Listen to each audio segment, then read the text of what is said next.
Hello, my name is Estefany Gonzaga. I am the program coordinator for the Student Success Mentor Program. As part of the professional development of the coordinators in the Center for Teaching and Learning, we are learning about distance learning and the human experience. One of the books we have read to facilitate our learning is titled Klara and the Sun by Ishiguro. And very briefly, this is a fictional book about a story where a artificial friend named Klara goes on this journey to help her friend Josie, who is a human. And one of the themes that I came away with in this book and saw it practice is the practice of empathy.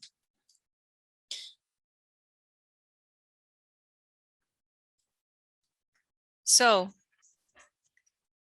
what is empathy? According to the American Psychological Association, empathy is pretty much understanding a person from his or frame of reference rather than one's own, and also curiously experiencing the person's feelings, perception, and thoughts.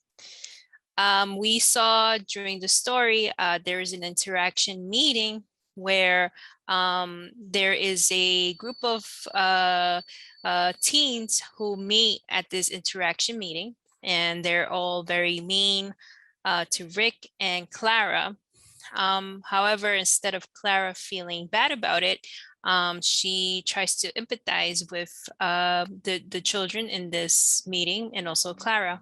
And an example of this is when she talks to Rick about it, and she says, I can see Rick is afraid Josie might become like the others, but even though she behaved strangely just now, I believe Josie is kind underneath, and those other children, they have rough ways, but they may not be so unkind. They fear loneliness, and that's why they behave as they do.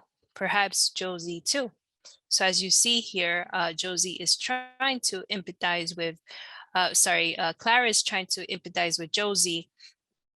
Also because Josie is sick, so she also tries to understand Josie from her point of view as well.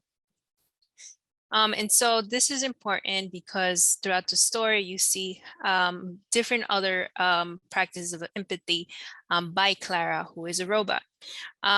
And so though Klara was not related to Josie and only knew her for a very short time, Klara truly demonstrated her love for Josie through different kinds of acts of empathy, kindness.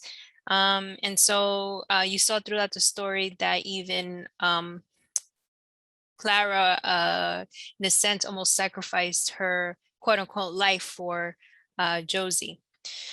So Klara's expression of empathy reminds me of the CTL Student Success Mentors. The SSMs, they use the skill of empathy to support their students during the first year in college.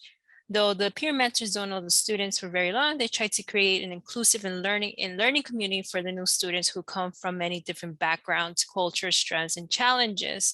Especially now as we go through this pandemic and this distance learning, it's very important that our mentors are there for our students, because a lot of our students are struggling at the moment, and so are our mentors, right? They're struggling with these different unexpected situations that have come up through the pandemic.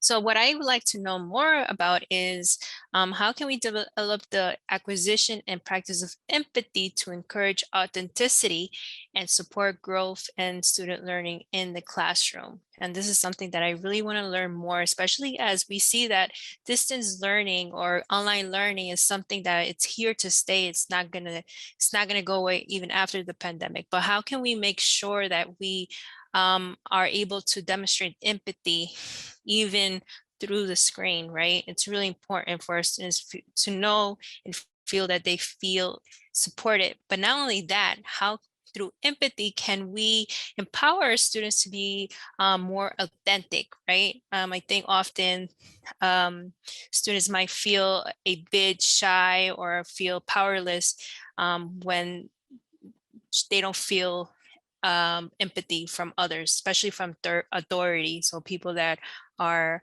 pretty much lecturing them, or you know, who has some type of power over them. So this is really important. And so I have some resources here that I searched up on the library resource page. And so one of the ones that stood out to me was the Leading with Empathy and Humanity, why talent-centered education leadership is especially critical amidst the pandemic crisis, by Tran Harry, Hardy, Susie, Kathleen, and Cunningham. And so it speaks about this a method called the talent center education leadership, and how it could be used in order to support our educators through this pandemic, and how can we use all the talent in order to create this positive and working environment for our students during the pandemic. And then I have these other resources. Well, that's all for my presentation. Thank you so much.